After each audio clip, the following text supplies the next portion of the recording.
I think one of the most interesting things that really came out of the discussion today was about the question of who or what is an entrepreneur, and in particular the way that Pierre was referring to the idea of a gesture.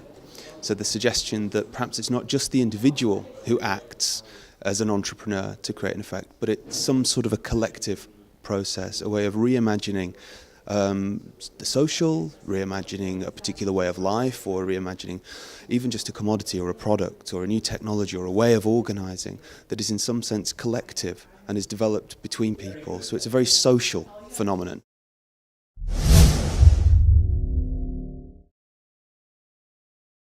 For universities, certainly one of the questions is how to create and how to live with those changes themselves. I think one of the things that Ellen O'Connor's discussion and contribution to the panel today really brought out was that the university and the business school is not a stable place. It has its own history. Its history has been contested. It's changed over the years. Just in the last 50 years, we've seen huge changes in the way that the student of a business school and the professor at a business school is being imagined, and the kinds of works that they could do. You wouldn't have a discussion about social movements in a business school just a few years ago. And then perhaps connected to that is how we can engage actively with that, to be positive about those kinds of movements and to respond to the requirements of students.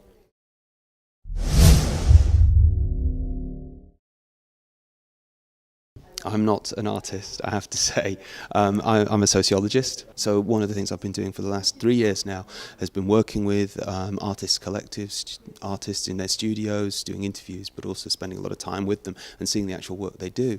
And what's fascinating is the way that their artistic work, they're actually painting, making something, creating something new, which it sort of realises a particular vision, is being asked to do something outside of art.